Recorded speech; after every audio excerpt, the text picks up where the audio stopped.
Afterward by Edith Wharton. Oh, there is one, of course, but you'll never know it. The assertion laughingly, flung out 6 months earlier in a bright June garden, came back to Mary Boyne with a sharp perception of its latent significance as she stood in the December dusk waiting for the lamps to be brought into the library. The words had been spoken by their friend, aloud, and they sat at tea on their lawn at Pangbourne, reference to the very house at which the library in question was the central, the pivotal feature. Mary Boyne and her husband, in quest of a country place is in one of the southern or southwestern counties, had on their arrival in England carried their problem straight to Aloud, who had successfully solved it in her own case. It was not until they rejected almost capriciously several practical and judicious suggestions that she threw it out. Well, there's Ling, in Dorsetshire. It belongs to Hugo's cousins, and you can get it for a song. The reasons she gave for its being obtainable in these terms, its remoteness from a station, its lack of electric light, hot water pipes, and other vulgar necessities, were exactly those pleading in its favor with two romantic Americans perversely in search for the economic drawbacks which were associated in their tradition with usual architectural felicities. I should never believe I was living in an old house unless I was thoroughly uncomfortable.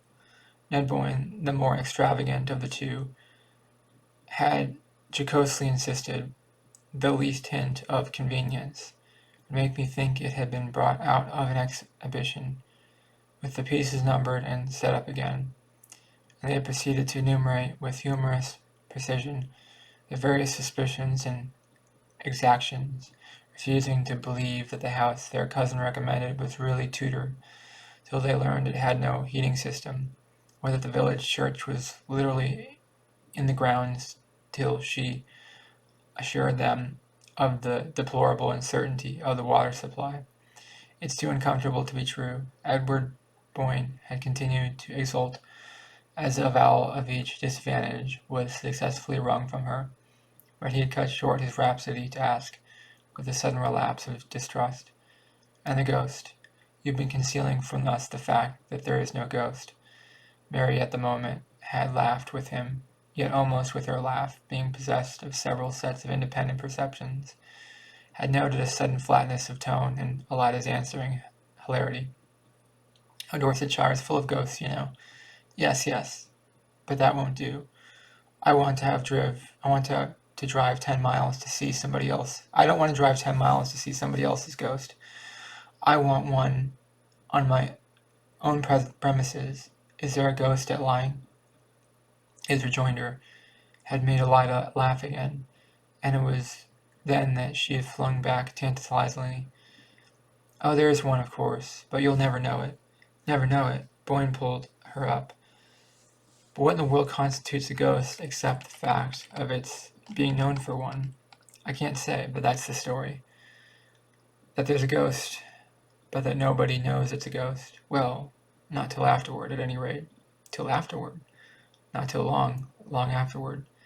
But it's once been identified as an unearthly visitant. Why hasn't its signalement been handed down in the family? How has it managed to preserve its incognito?" Elida could only shake her head. "Don't ask me, but it has." And then suddenly Mary spoke as if from some cavernous depth of divination. Suddenly, long afterward, one says to oneself, "That was it." She was oddly startled at the sepulchral sound with which her question fell on the banter of the other two, and she saw the shadow of the same surprise flit across Elida's clear pupils. "I suppose so. One just have to wait." "Oh, hang waiting," Ned broke in. "Life's too short for a ghost who can only be enjoyed in retrospect. Can't we do better than that, Mary?" But it turned out that the event they were not destined to, for within 3 months of their conversation with Mrs. Stair they were established at Ling, and their life they had yearned for to the point of planning it out in all its daily details had actually begun for them. It was to sit in the thick December dusk by such a wide-hooded fireplace under just such a black oak rafters, with a sense that beyond the mullioned panes the downs were darkening to a deeper solitude. It was the ultimate indulgence in such sensations that Mary Bourne had endured for nearly 14 years the soul-deadening ugliness of the Middle West, and that Boyne had ground on doggedly at his engineering till, with a suddenness, and still made her blink. The prodigious windfall of the Blue Star Mine had put them at a stroke in possession of life and the leisure to taste it. They had never for a moment meant their new state to be one of idleness, but they meant to give themselves only to harmonious activities. She had her vision of painting and gardening against a background of grey walls.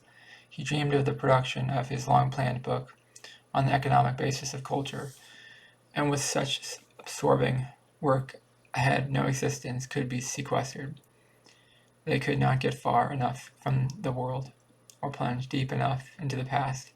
Dorsetshire had attracted them from the first by a semblance of remoteness out of all the proportion to its geographical position. But to the Boynes it was one of ever-recurring wonders of the whole incredibly compressed island, a nest of counties, as they put it, and for the production of its effects so little of given quality went so far, that so few miles made a distance, and so short a distance a difference. It's that, Ned had once enthusiastically explained, that gives such depth to their effects, such relief to their least contrasts. They've been able to lay the butter so thick on every exquisite mouthful. The butter had certainly been laid on thick at Lang. The old grey house, hidden under a shoulder of the downs, had almost all the finer marks of commerce with a protracted past. The mere fact that it was neither large nor exceptional made it, to the Boynes, about the more richly, in its special sense, the sense of having been for centuries a deep, dim reservoir of life. The life had probably not been of the most vivid order. For long periods, no doubt, it had fallen noiselessly into the past as the quiet drizzle of autumn fell, hour after hour, into the green fish pond between the yews. But these black waters of existence sometimes breed, in their sluggish depths, strange acuities of emotion, and Mary Boyne had felt from the first occasional brush of an intenser memory. The feeling had never been stronger than on December afternoon, when, waiting in the library for the belated lamps, she rose from her seat and stood among the shadows of the hearth. Her husband had gone off, after luncheon, for one of his long tramps on the downs. She had noticed of late that he preferred to be unaccompanied on these occasions, and, in the tried security of their personal relations, had been driven to conclude that his book was bothering him, and that he needed the afternoons to turn over in solicitude the problems left from the morning's work. Certainly the book was not going as smoothly as she had imagined it would, and the lines of perplexity between his eyes had never been there in his engineering days. Then he had often looked fagged to the verge of illness, but the native demon of worry and never branded his brow.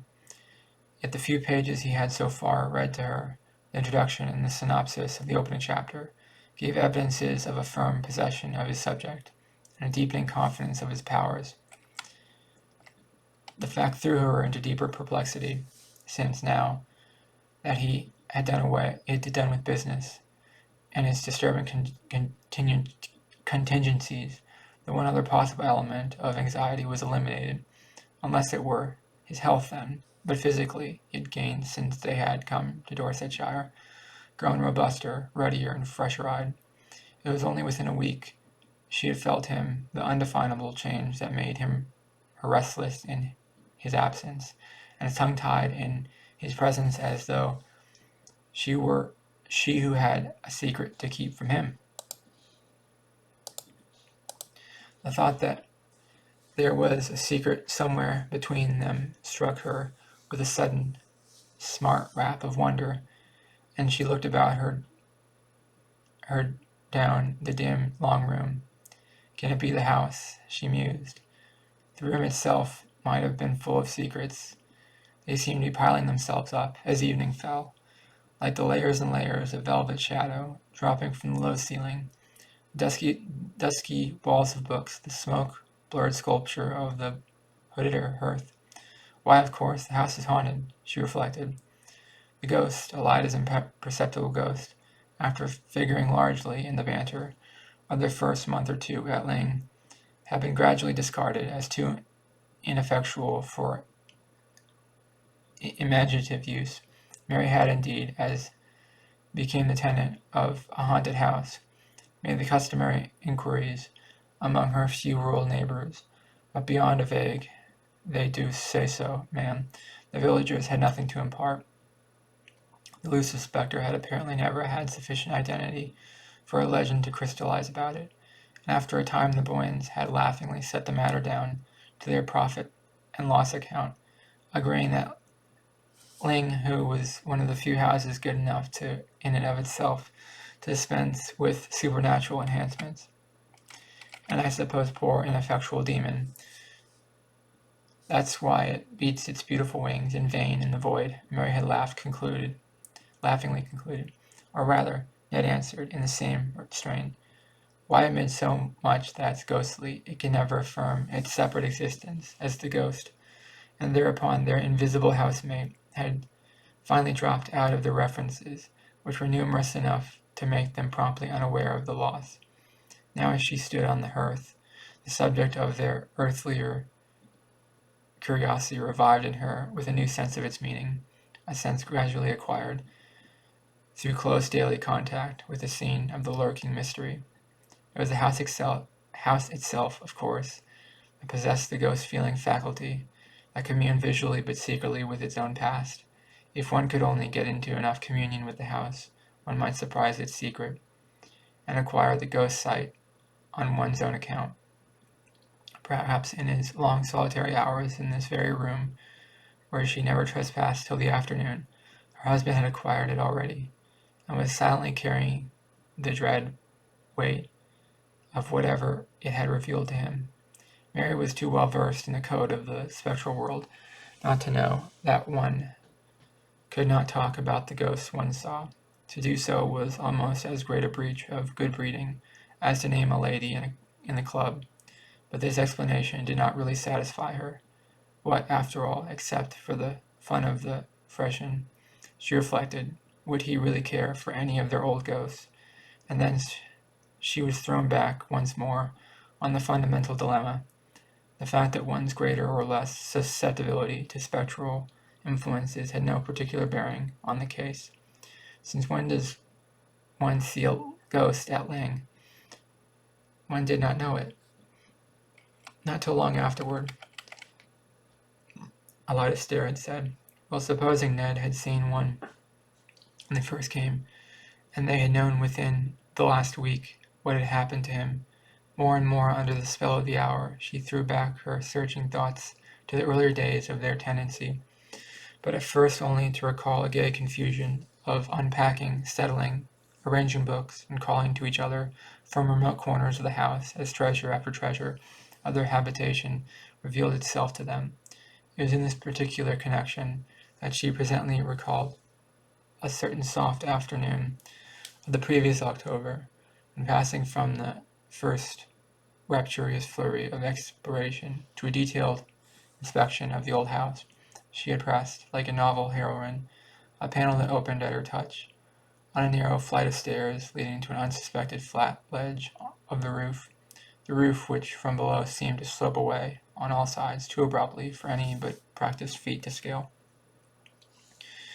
The view from this hidden coign was enchanting, and she had flown down to snatch Ned from his papers and give him the freedom of her discovery.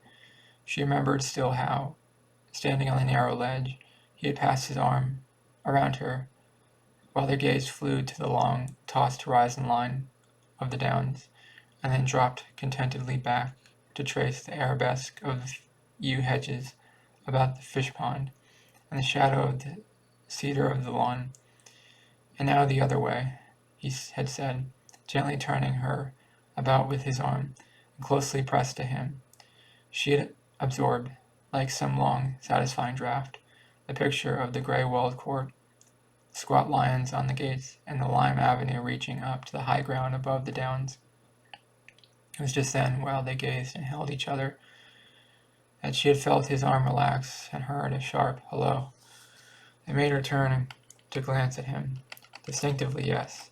She now recalled she had seen, as she glanced, a shadow of anxiety, of perplexity, rather, fall across his face, and following his eyes, had beheld the figure of a man in loose, grayish clothes, as it appeared to her, who was sauntering down the lime avenue to the court with the tentative gait of a stranger seeking his way. Her short-sighted eyes had given her but a blurred impression of slightness and grayness, with something foreign, or at least unlocal, in the cut of the figure of its garb. But her husband had apparently seen more, seen enough to make him push past her with a sharp weight, and dash down the twisting stairs without pausing to give her a hand for the descent. A slight tendency to dizziness obliged her, after a provisional clutch at the chimney against which they had been leaning, to follow him down more cautiously, and when she had reached the attic landing, she paused again for a less definite reason, leaning over the oak banister to strain her eyes through the silence of the brown, sun-flecked depths below. She lingered there till, somewhere in those depths, she heard the closing of a door, and then, mechanically impelled, she went down the shallow flights of steps till she reached the lower hall. The front door stood open on the mild sunlight of the court, and hall and court were empty. The library door was open too. After listening in vain for any sound of voices within, she quickly crossed the threshold and found her husband alone, vaguely fingering the papers on his desk. He looked up as if surprised at her precipitate entrance. The shadow of anxiety had passed from his face, leaving it even, as she fancied, a little brighter and clearer than usual. What was it? Who was it? She asked. Who? He repeated, the surprise still on his side. The man we saw coming toward the house. He seemed honestly to reflect the man. Why, I thought I saw Peters. I dashed after him to say a word about the stable drains, but he had disappeared before I could get down. Disappeared? Why, he seemed to be waiting so slowly when we saw him. Owen shrugged his shoulders, so I thought, but he must have got up steam in the interval. Why do you say to our trying a scramble, Meldon steep, before sunset? That was all.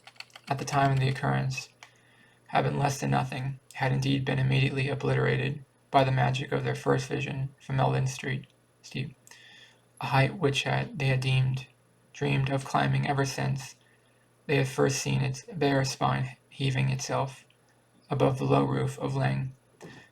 Doubtless it was the mere fact of the other incidents having occurred on this very day of their ascent to Meldon that had kept it stored away in the unconscious fold of association from which it now emerged, for it itself had no mark of the portentous. At the moment there could have been nothing more natural that Ned should dash himself from the roof of the pursuit of dilatory tradesmen. It was the period when they were always on the watch for one or the other of the specialists employed about the place, always lying in wait for them, and dashing out with questions, reproaches, or reminders, and certainly in the distance the grey figure had looked like Peters. Yet now, as she reviewed the rapid scene, she felt her husband's explanation of it had been invalidated by the look of anxiety on his face. Why had the familiar appearance of Peters made him anxious? Why, above all, it was such prime necessity to confer with that authority on the subject of the stable drains, had the failure to find him produce such a look of relief. Mary could not say that any one of these considerations had occurred to her at the time, yet from the promptness from which they now marshalled themselves at her summons, she had a sudden sense that they must all along have been there, waiting their hour. Weary in her thoughts, she moved towards the window. The library was now completely dark. and she was surprised to see how much faint light the outer world still held. As she peered out into it across the court, a figure shaped itself in the tapering perspective of bare lines. It looked a mere blot of deeper grays or the grayness, and for an instant it moved towards her. Her heart thumped to the thought, "It's the ghost." She had time, in that long instant, to feel suddenly like the man of whom, 2 months earlier, she had a brief distant vision from the roof was now, at his predestined hour, about to reveal himself as not having been Peter's, and her spirit sank under the impending fear of the disclosure. But almost with the next tick of the clock, the ambiguous figure, gaining substance and character, showed itself even to her weak sight as her husband's, and she turned away to meet him as he entered with the confession of her folly. "It's really too absurd," she laughed out from the threshold. "But I never can remember." "Remember what?" Boyd questioned as they drew together. "That when one sees the laying ghost, one never knows it." Her hand was on his sleeve, and he kept it there, but with no response in his gesture or in the lines of his fagged, preoccupied face. "Did you think you'd see it?" he asked, after an appreciable interval. "Well, I actually took you for it, my dear, in my mad determination to spot it." "Me, just now." His arm dropped away, and he turned from her with a faint echo of her laugh. "Really, dearest, you'd better give it up, if that's the best you can do." "Yes, I give it up. Have you?" she asked, turning round on him abruptly. The parlour maid had entered with letters and a lamp, and a light struck up on Boyne's face as he bent above the tray she presented. "Have you?" Mary perversely insisted, when the servant had disappeared on her errand illumination. "Have I what?" he rejoined absently, the light bringing on the sharp stamp of worry between his brows as he turned over the letters. "Given up trying to see the ghost." Her heart beat a little as the experiment she was making.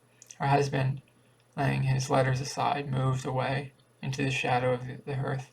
"I never tried," he said, tearing open the wrapper of a newspaper. "Well, of course," Mary persisted. "The exasperating thing is that there's no use trying, since one can't be sure till so long afterward." He kept unfolding the paper as if he had hardly heard her, but after a pause during which the streets rustled spasmodically between his hands, he lifted his head to say abruptly, "Have you any idea how long?" Mary had sunk into a low chair beside the fireplace. From her seat she looked up, startled at her husband's profile, which was darkly projected against the circle of lamplight. "No, none. Have you?" she retorted, repeating her former phrase with an added keenness of intention. Boyne crumpled the paper into a bunch, and then inconsequently turned back with it toward the lamp.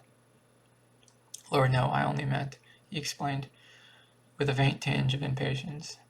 "Is there any legend, any tradition as to that?" "Not that I know of," she answered, but the impulse to add, "What makes you ask?" was checked by the reappearance of the parlour maid with tea and a second lamp.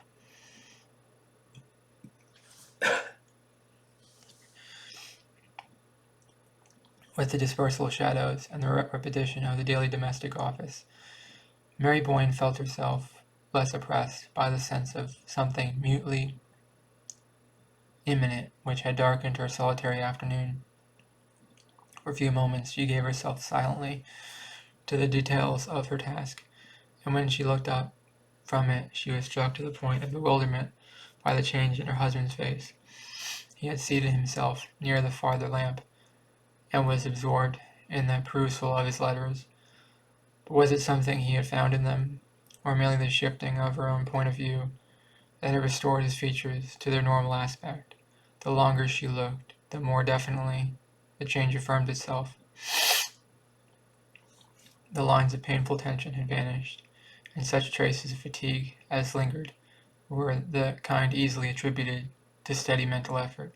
He glanced up as if drawn by her gaze, and met her eyes with a smile. "I'm dying for my tea, you know, and here's a letter for you," he said. She took the letter he held out in exchange for the cup he proffered him, and returning to her seat, broke the seal with a languid gesture of the reader whose interests all were enclosed. in the circle of one cherished presence. Her next conscious motion was that of starting to her feet, the letter falling to them as she rose, while she held out to her husband a long newspaper clipping. "Ned, what's this? What does it mean?" He had risen at the same instant, almost as if hearing her cry before she uttered it, and for a perceptible space of time he and she studied each other, like adversaries, watching for an advantage across the space between her chair and his desk. "What's what? You fairly made me jump," Boyne said at length, moving towards her with a sudden half-exasperated laugh. The shadow of apprehension was on his face again, not now a look of fixed foreboding, but a shifting vigilance of lips and eyes that gave her the sense of his feeling himself invisibly surrounded. Her hand shook so that she could hardly give him the clipping. "This article from Waukesha Sentinel that a man named Elwell has brought suit against you, that there was something wrong about Blue Star Mine. I can't understand more than that." They continued to face each other as she spoke, and her astonishment, she saw that her words had the almost immediate effect of dissipating the strained watchfulness of his look. "Oh, that." He glanced down the printed slip, and then folded it with the gesture of one who handles something harmless and familiar. "What's the matter with you this afternoon, Mary? I thought you'd got bad news." She stood before him with her undefinable terror subsiding slowly under the reassuring touch of his composure. "You know about this, then? It's all right." "Certainly I know about it, and it's all right. But what is it? I don't understand. What does this man accuse you of?" "Oh, pretty nearly every crime on the calendar." Boyne had tossed the clipping down and thrown himself comfortably into an armchair near the fire. "Do you want to hear the story? It's not particularly interesting, just a squabble of interest in the Blue Star." "But who is this Elwell?" "I don't know the name." "Oh, he's a fellow I put into it. Gave him a hand up. I told you all about him at the time. I dare say I must have forgotten." Vainly she strained back among her memories. "But if you helped him, why does he make this return?" "Oh, probably some shyster lawyer got hold of him and talked him over. It's all rather technical and complicated. I thought that kind of thing bored you." His wife felt a sting of compunction. Theoretically, she deprecated the American wife's detachment from her husband's professional interest, but in practice, she had always found it difficult to fix her attention on Boyne's report of the transactions in which his varied interests involved him. Besides, she had felt from the first that, in a community where the amenities of living could be obtained only at the cost of efforts as arduous as her husband's professional labors, such brief leisure as they could command should be used as an escape from immediate preoccupations, a flight to the life they always dreamed of living. Once or twice, now that this new life had actually drawn its magic circle about them, she asked herself if she had done right, but hitherto such conjectures had been no more than the retrospective excursions of an active fancy. Now for the first time it startled her a little to find how little she knew of the material foundation on which her happiness was built.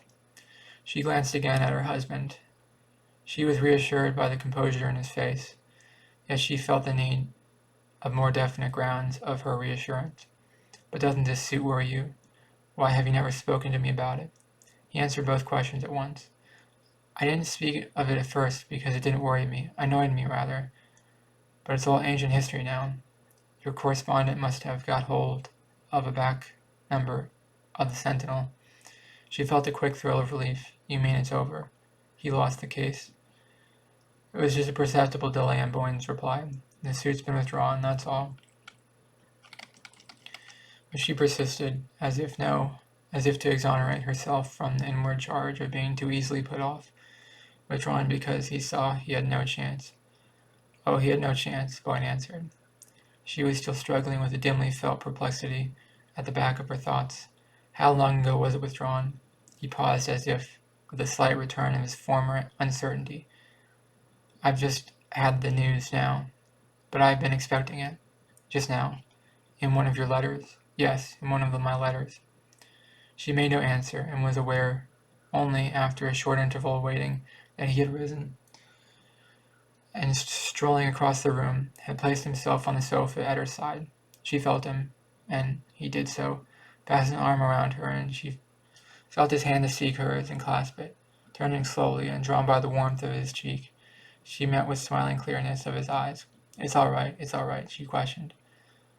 Through the flood of her dissolving doubts, and I give you my word, it never was righter. He laughed back at her, holding her close. One of the strangest things she was afterward to recall out of all the next day's incredible strangeness was the sudden and complete recovery of her sense of security. It was in the air when she woke, in her low-ceilinged, dusky room. It accompanied her downstairs to the breakfast table, flashed out at her from the fire, and reduplicated herself brightly from the flanks of the urn and the sturdy floodings of the Georgian teapot. It was as if, in some roundabout way, all her diffused apprehensions of the previous day, with their moment of sharp concentration about the newspaper article, as if this dim questioning of the future and startled return upon the past had then liquidated the arrears of some haunting moral obligation. If she had indeed been careless of her husband's affairs, it was her new state seemed to prove, because her faith in him instinctively justified such carelessness, and his right to her had overwhelmingly affirmed itself in the very face of menace and suspicion. She had never seemed more untroubled, more naturally and unconsciously in possession of himself, than after the cross-examination to which she had subjected him. It was almost as if he had been aware of her lurking doubts, and had wanted the air cleared as much as she did. It was as clear, thank heaven, as the bright outer light that surprised her almost with a touch of summer, when she issued from the house for her daily round of the gardens. She had left Boyne at his desk, indulging herself, as she passed the library door, by a last peep at his quiet face, where he bent, pipe in mouth, above his papers. And now she had her own morning task to perform. This task involved, on such charmed winter's days, almost as much delighted loitering about the different quarters of her demesne as spring were already at work on shrubs and borders. There was such inexhaustible possibilities still before her, such opportunities to bring out the latent graces of the old place, without a single irreverent touch of altercation, that the winter months were all too short to plan what spring and autumn executed, that her recovered senses of safety gave, on this particular morning, a particular zest to her progress through the sweet, still place. She went first to the kitchen garden, where the espaliered pear trees drew complicated patterns in the walls, and pigeons were fluttering and preening about the silvery slated roof of their cot. There was something wrong about the piping of the hothouse, and she was expecting an authority from Dorchester, who was to drive out between the trains and make a diagnosis of the boiler.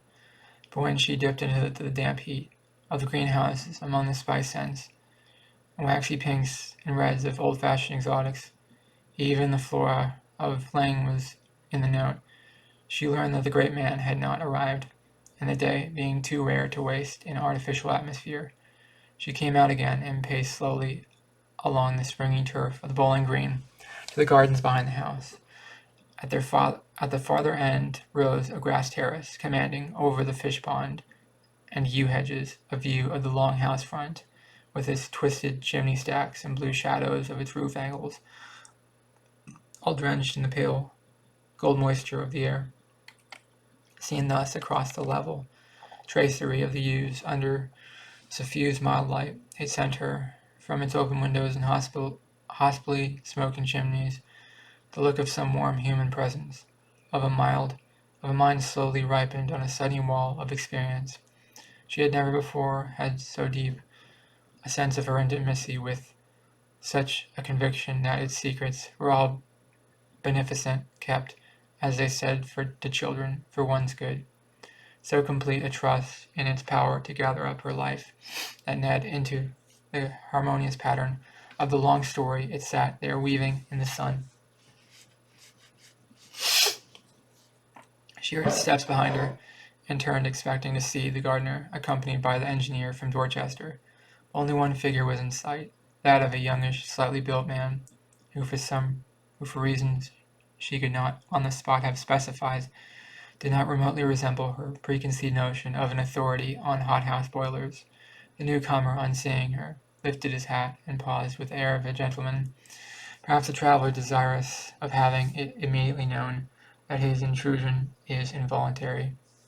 The local fame of Lang occasionally attracted the more intelligent sightseer, and Mary half expected to see the stranger dissemble a camera or justify his presence by producing it. But he made no gesture of any sort, and after a moment she asked, in a tone responding to the cautious deprecation of his attitude, "Is there anyone you wish to see?" "I came to see Mr. Boyne," he replied. His intonation, rather than his accent, was faintly American, and Mary, at the sound, at a familiar note, looked at him more closely. The brim of his soft felt hat cast a shade on his face, which thus obscured wore to her short-sighted gaze a look of seriousness, as a person arriving on business and civility, but firmly aware of his rights. Past experience had made Mary equally sensible to such claims, but she was jealous of her husband's morning hours, and doubtful of his having given any one the right to intrude on them. "Have you an appointment with Mr. Boyne?" she asked. He hesitated as if unprepared for the question. "Not exactly an appointment," he replied. "Then I'm afraid, this being his working time, and he can't receive you now. Will you give me a message, or come back later?" The visitor again lifted his hat, briefly replied that he would come back later, and walked away, as if to regain the front of the house. As his figure receded down the walk between the yew hedges, Mary saw him pause and look up an instant at the peaceful house front, bathed in faint winter sunshine, and it struck her, with a tardy touch of compunction, that it would have been more humane to ask if he had come from a distance, or to offer, in that case, to inquire if her husband could receive him. As the thought occurred to her, he passed out of sight behind a pyramidal yew. At the same moment her attention was distracted by the approach of the gardener, attended by the bearded pepper and salt figure of the boiler-maker from Dorchester. The encounter with this authority led to such far-reaching issues that they resulted in his finding it expedient to ignore his train, and beguiled Mary into spending the remainder of the morning in absorbed confabulation among the greenhouses. She was startled to find, when the colloquy ended, that it was nearly luncheon time, and she half expected, and she hurried back to the house, to see her husband coming out to meet her, but she found no one in the court but an under gardener raking the gravel, and the hall, when she entered it, was so silent that she guessed Boyne to be still at work behind the closed door of the library. Not wishing to disturb him, she turned into the drawing-room, and there, at her writing-table, lost herself in renewed calculations of the outlay to which the morning's conference had committed her. The knowledge that she could permit herself such follies had not yet lost its novelty, and somehow, in contrast to the vague apprehensions of the previous days, it now seemed an element to her recovered security, of the sense that, as Ned had said, things in general had never been brighter. She was still luxuriating in a lavish play of figures, when the parlour-maid from the threshold roused her with a dubious worded inquiry as to expediency of serving luncheon. It was one of their jokes that Trammell announced luncheon as she were divulging a state secret, and Mary, intent upon her papers, merely murmured an absent-minded assent. She felt Trammell wavering expressively on the threshold, as if to rebuke of such offhand acquiescence. Then her retreating steps sounded down the passage, and Mary, pushing away her papers, crossed the hall and went to the library door. It was still closed, and she wavered in her turn, disliking to disturb her husband, yet anxious that he should not exceed his normal measure of work. As she stood there balancing her impulses, the esoteric Trammell returned with the announcement of luncheon, and Mary, thus impelled, opened the door and went into the library. Boyne was not at his desk, and she peered about her, expecting to discover him at the bookshelves somewhere down length of the room. But her call brought no response, and gradually it became clear to her that he was not in the library. She turned back to the parlor maid. "Mr. Boyne must be upstairs. Please tell him that luncheon is ready." The parlor maid appeared to hesitate between the obvious duty of obeying orders and an equally obvious conviction of the foolishness of the injunction laid upon her. Still, the struggle resulted in her saying doubtfully, "If you please, madam, Mr. Boyne's not upstairs." "Not in his room? Are you sure?" "I am sure, madam." Mary consulted the clock. "Where is he, then?" "He's gone out," Trimble announced, with the superior air of one who respectfully waited for the question that a well-ordered mind would have first propounded. Mary's previous conjecture had been right, then. Boyne must have gone to the gardens to meet her, and since she had missed him, it was clear that he had taken the shorter way by the south floor instead of going round to the court. She had crossed the hall to the glass portal opening directly to the yew garden, but the parlor maid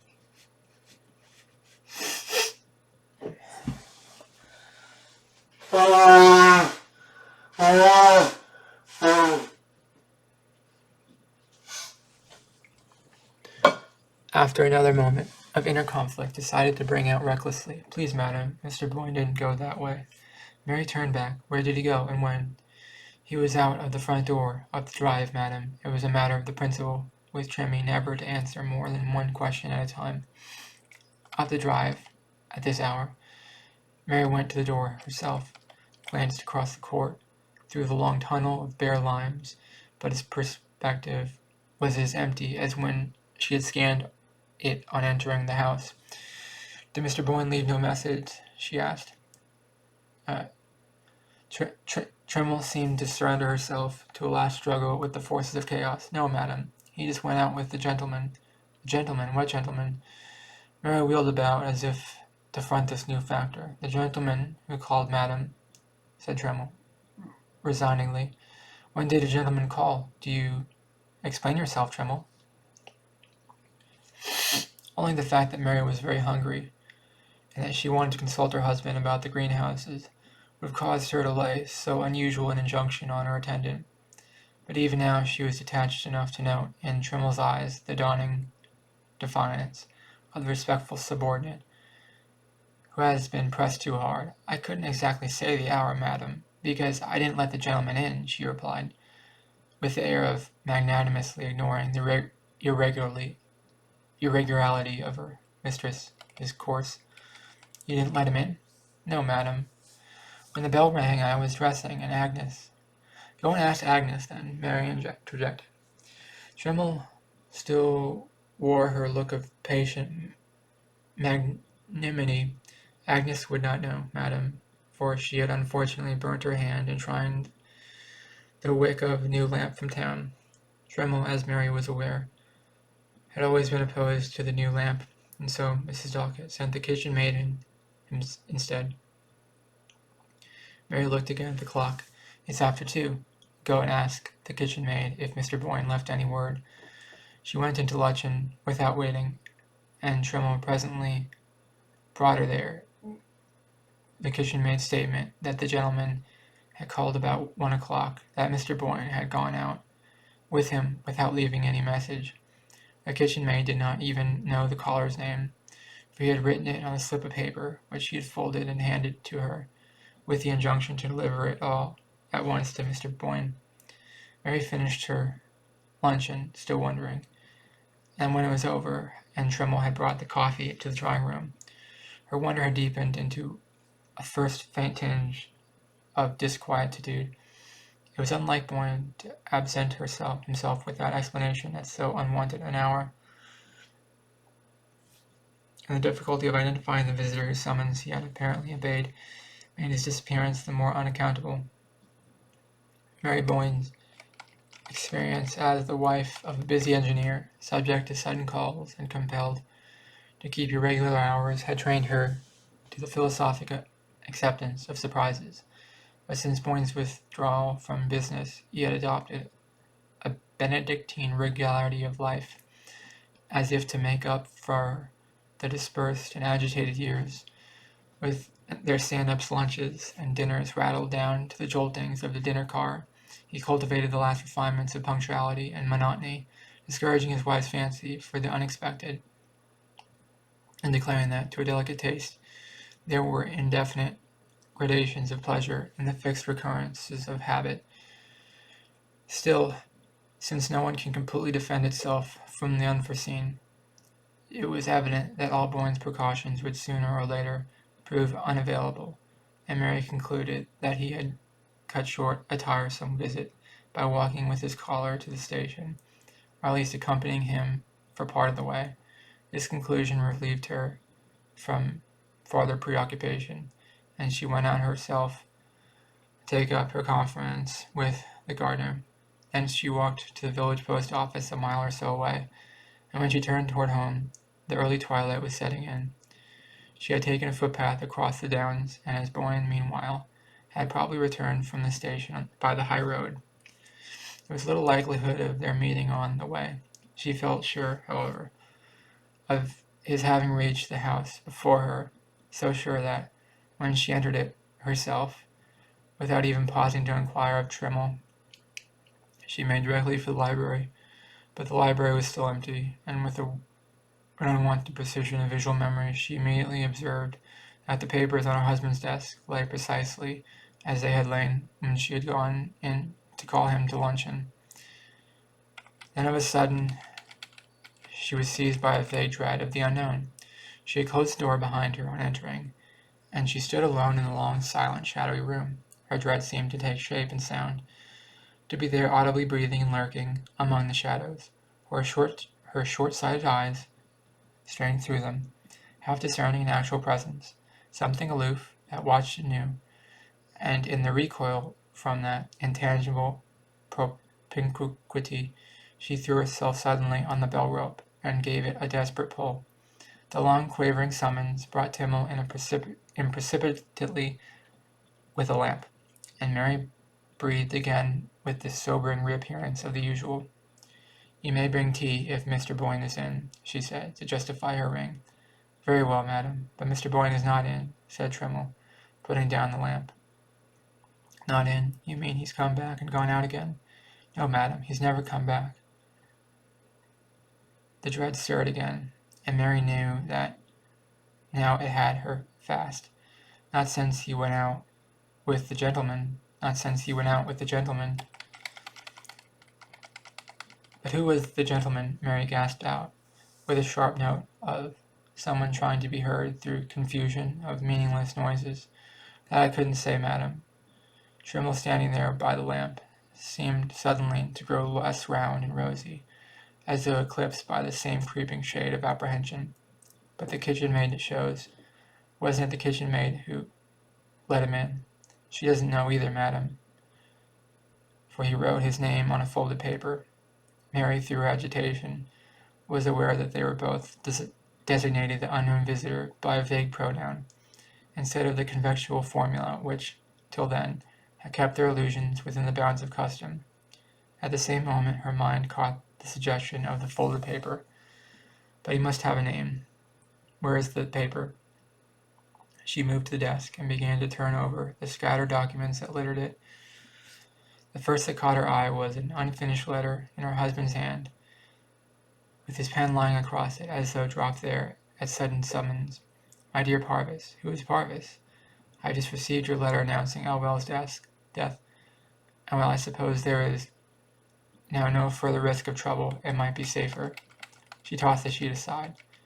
She continued her search, but no folded paper was discoverable among the letters and pages of manuscript which had been swept together in a promiscuous heap, as if by hurried or a startled gesture. But the kitchen maid saw him center there. She commanded, wondering at her dullness in not thinking sooner of so simple a solution. Trimmel, at the behest, vanished in a flash, as if thankful to be out of the room. When she reappeared, conducting the agitated underling, Mary had regained her self-possession and had her questions pat. The gentleman was a stranger, yes. that she understood. But what had he said? And above all, what had he looked like? The first question was easily enough answered, for the disconcerting reason that he had said so little, but merely asked for Mr. Boyne, and scribbling something on a bit of paper, had requested that it should at once be carried to him. And you don't know what he wrote? You're not sure what it was his name? Not sure was his name? The kitchen maid was not sure, but suppose it was, since he had written it, and answered her inquiry as to whom she should announce.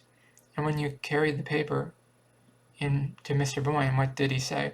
The kitchen maid did not think that Mr. Boyne had said anything, but she could not be sure, for just as she had handed him the paper and she was opening it, she had become aware that the visitor had followed her into the library, and she had slipped out, leaving the two gentlemen together. But then if you left them in the library, how do you know that they went out of the house?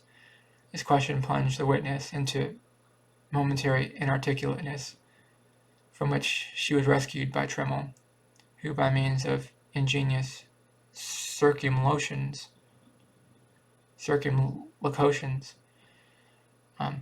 elicited the statement that before she could cross the hall to the back passage, she had heard the gentleman behind her, and had seen them go out the front door together. And you saw the gentleman twice. You must be able to tell me what he looked like. But with this final challenge to her powers of expression, it became clear that the limit of the kitchen maid's endurance had been reached.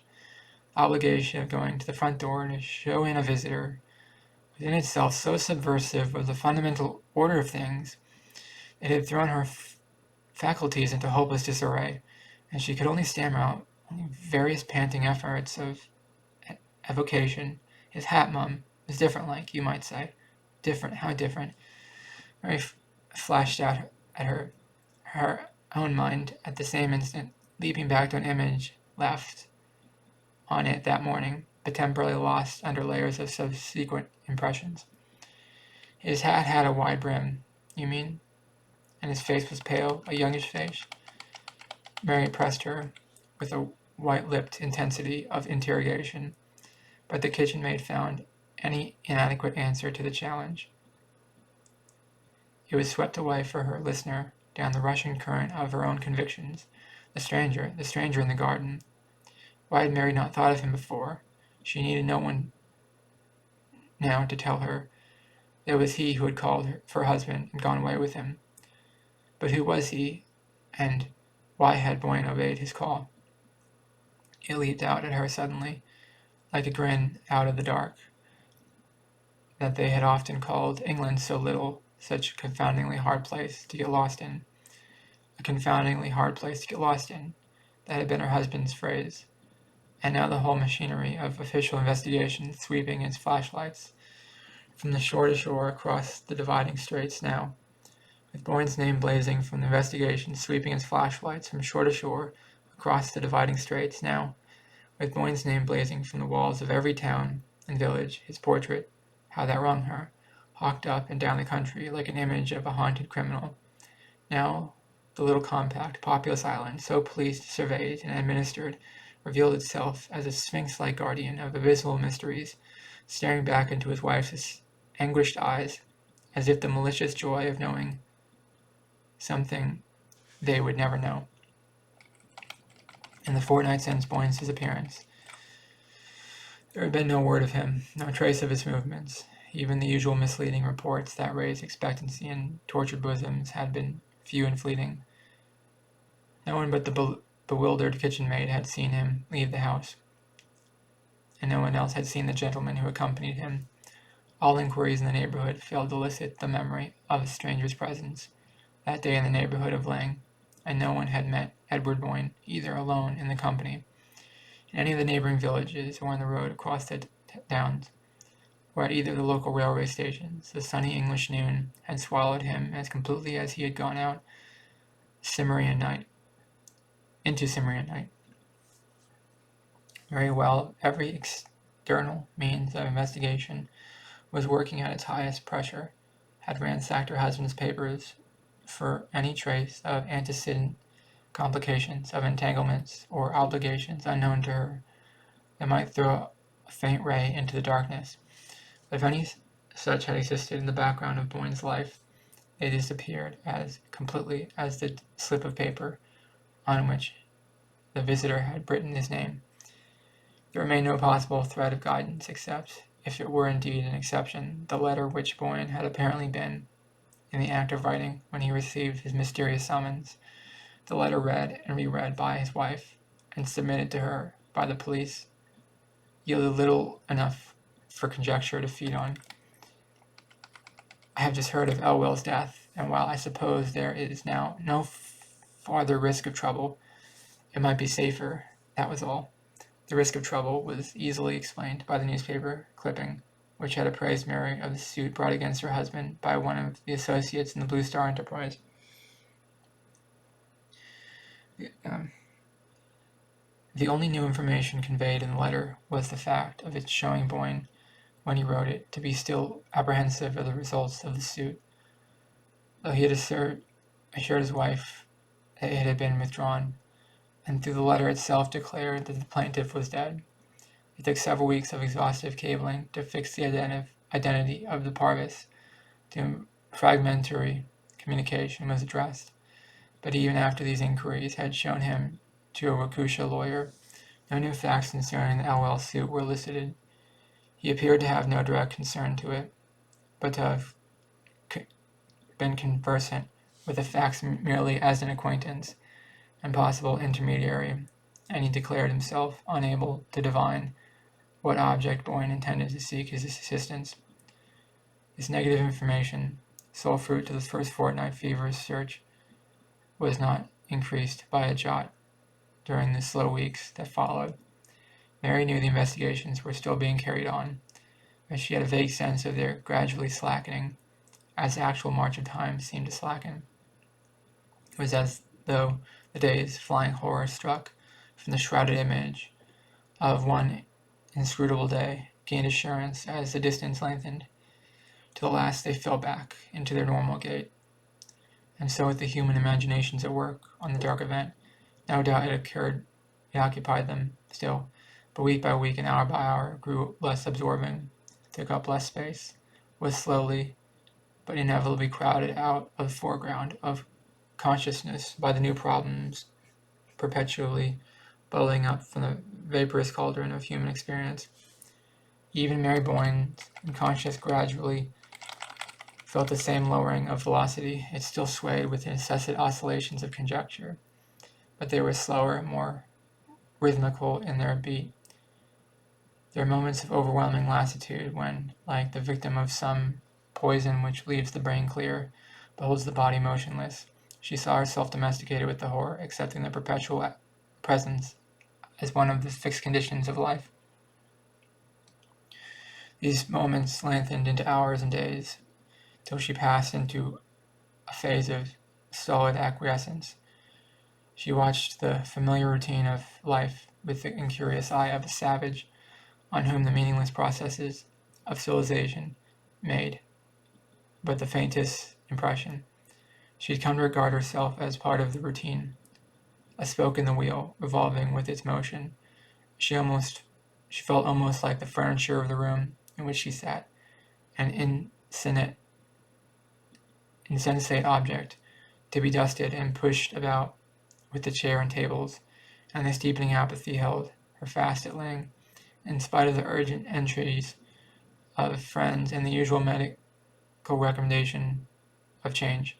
Her friends supposed that her refusal to move was inspired by the belief that her husband would one day return to the spot which he had vanished, and beautiful legend grew up about this imaginary state of waiting, but in reality she had no such belief. The depths of anguish enclosing her were no longer lighted by flashes of hope. She was so sure that Boyne would never come back, that he had gone out of her sight as completely as death himself had waited that day on the threshold. She had even renounced, one by one, the various theories as to his disappearance, which had been advanced by the press, the police, and her own agonized imagination. In sheer lassitude, her mind turned from these alternatives of horror and sank back into the blank fact that he was gone. No, she would never know what had become of him. No one would ever know. But the house knew. The library in which she spent her long, lonely evenings knew. It was here that the last scene had been enacted, and that the stranger had come and spoken the word which had caused Boyne to rise and follow him. The floor she trod had felt his tread. The books on the shelves had been his face. There were moments when the intense consciousness of the old dusky walls seemed about to break out into some audible revelation of this secret, but the revelation never came, and she knew it would never come. Lying was not one of the garrulous old houses that betray the secrets entrusted to them. Its very legend proved that it had always been the mute accomplice, the incorruptible custodian of the mysteries it had surprised, and Mary Boyne, sitting face to face with its portentous silence, felt the futility of seeking to break it by any human means. I don't say it wasn't straight.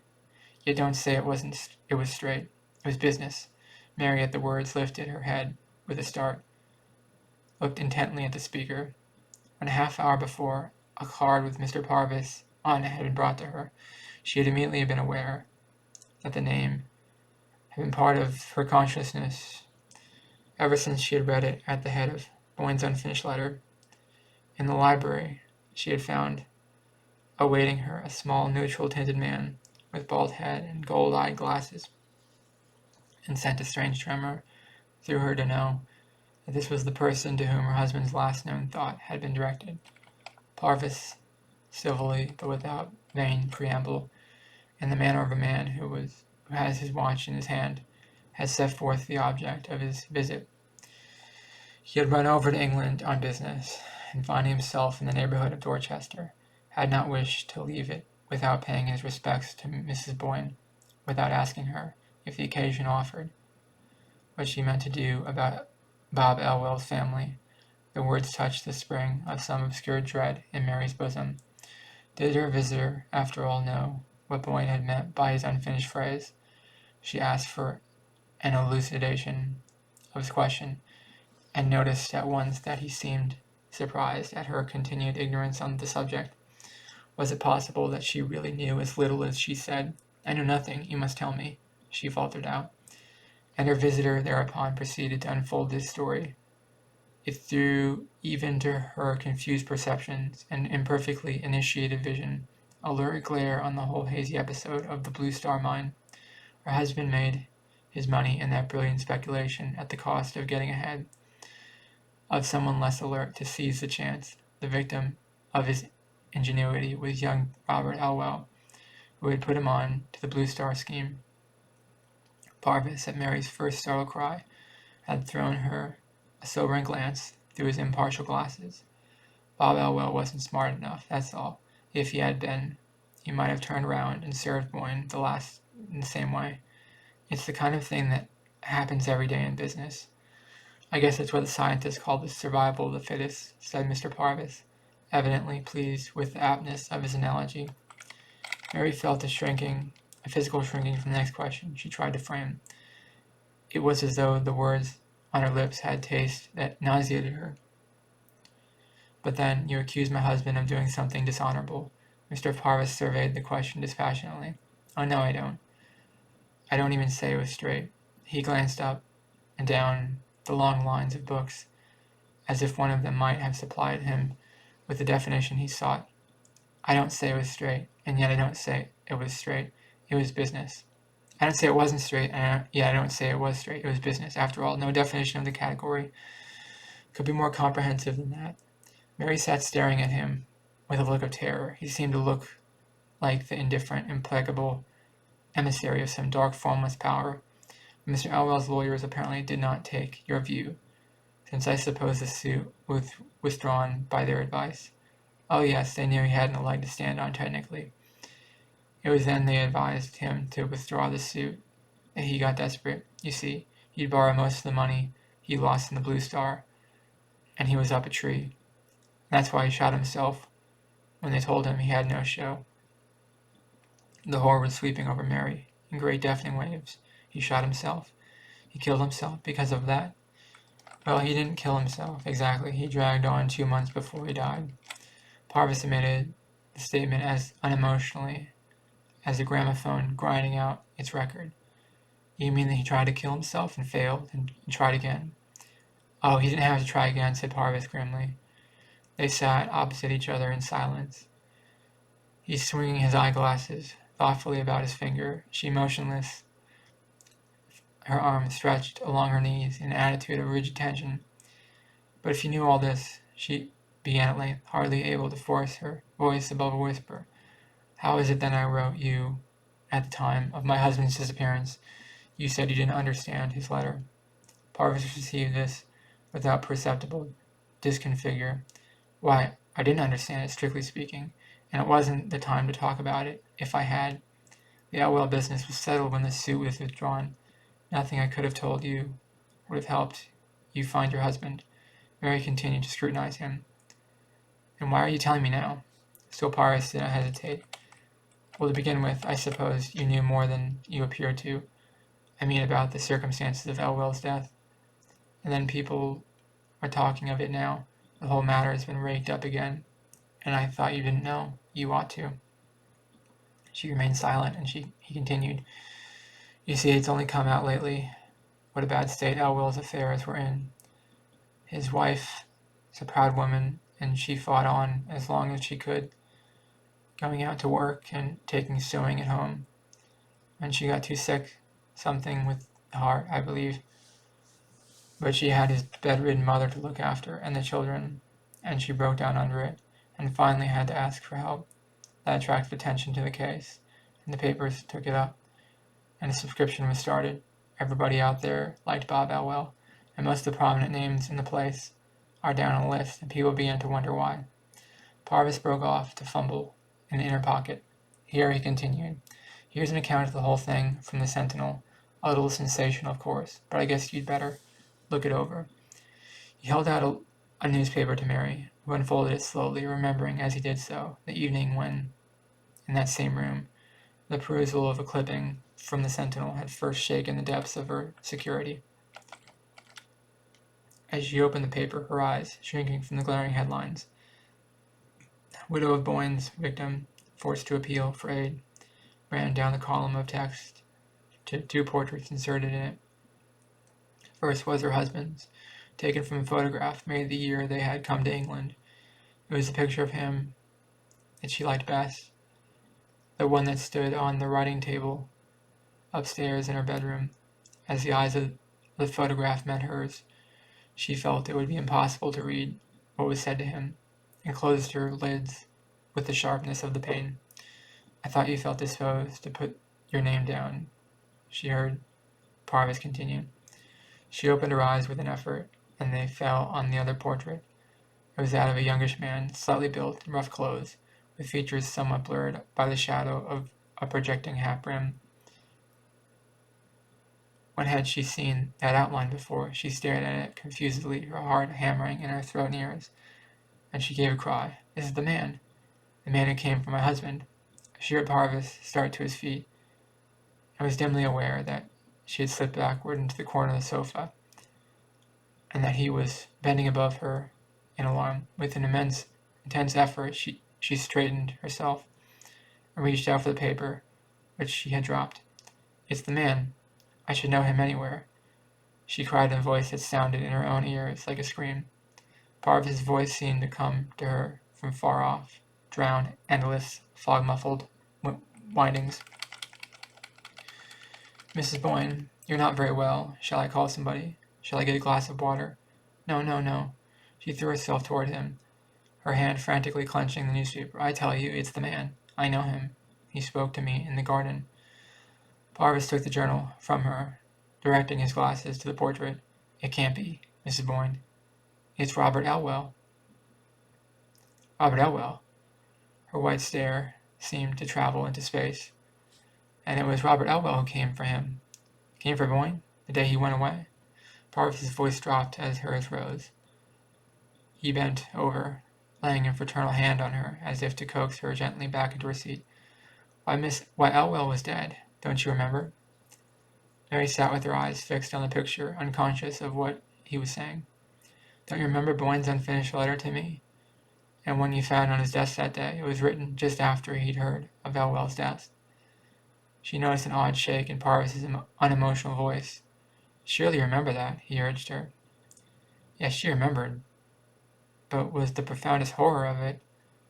That was the profoundest horror of it.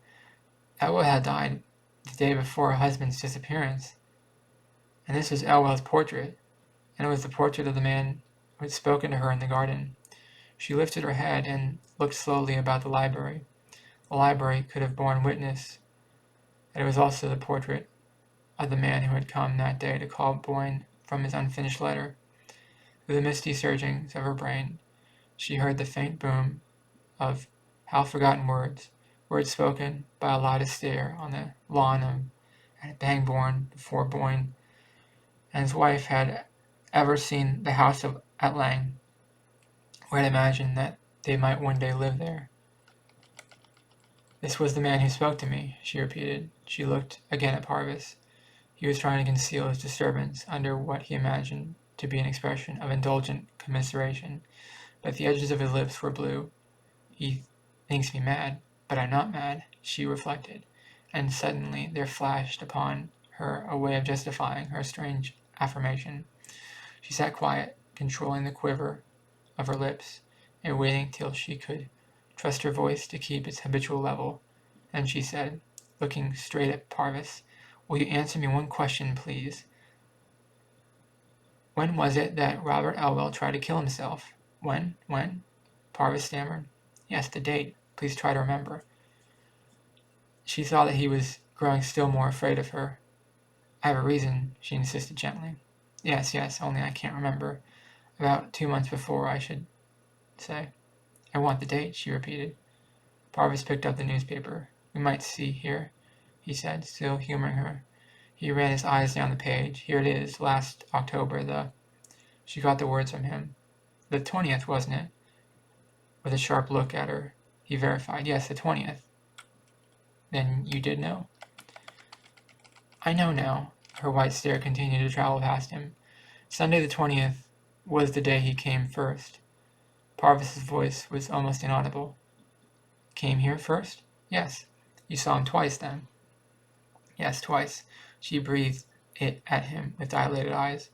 "He came first on the 20th of October. I remember the date because it was the day we went up Meldon Street steep for the first time." She felt a faint gasp of inward laughter at the thought that, but for that, she might have forgotten. Parvis continued to scrutinize her, as if trying to intercept her gaze. "We saw him from the roof," she went on. "He came down the lime avenue towards the house. He was dressed just as he is in that picture. My husband saw him first.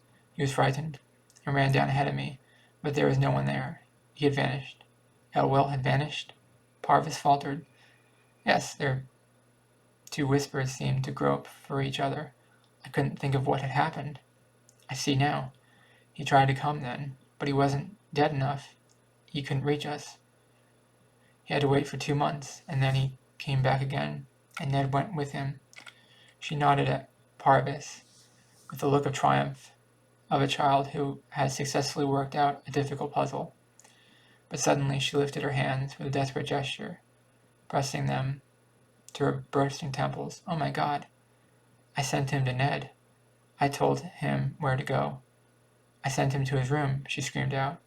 She felt the walls of the room rush towards her, like an inward falling ruins, and then she heard Parvis, a long way off, as if through the ruins, crying to her and struggling to get at her, but she was numb to his touch, as she did not know what he was saying. Through the tumult she heard but one clear note, the voice of Aloud speaking on the lawn at Pangbourne. You won't know till afterward," it said. "You won't know till long afterward."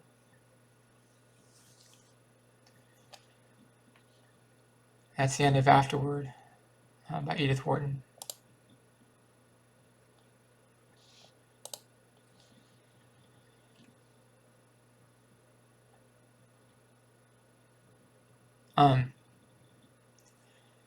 So I thought it was, I like that story. I thought it was kind of confusing at the end.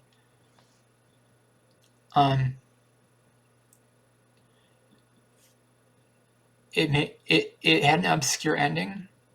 It made it sound like, the ending made it sound like it was the house that had trapped him in, the door, had locked him in the room. But in reality, I think he had an affair with Elida, and that was where he went. He had an affair with Elida, and he covered it up somehow. I don't know how he covered it up. I think she knew it was a haunted house because I think he wanted to leave his wife. I think that's what happened. It wasn't made perfectly clear until, even at the end, it wasn't perfectly made clear. But I think from the very beginning of the story, it sounded like he was going to cheat on her, and he was cheating on her, and that's what it seemed like to me. And he just wanted to escape from the marriage, and that's what. Yeah, I think he just wanted to leave her. I think he wanted to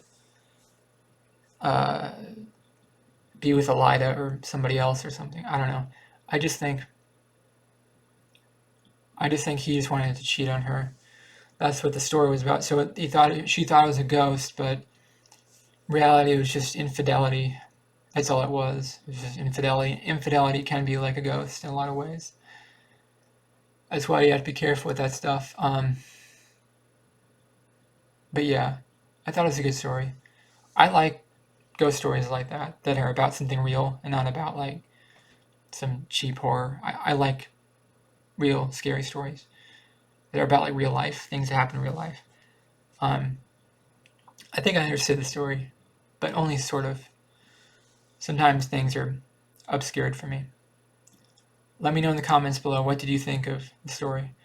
Did you like it? I liked it. Please subscribe to this channel to be part of the community. And please like this video. It really helps out the channel a lot. Thank you for watching. Have a great day. Bye-bye.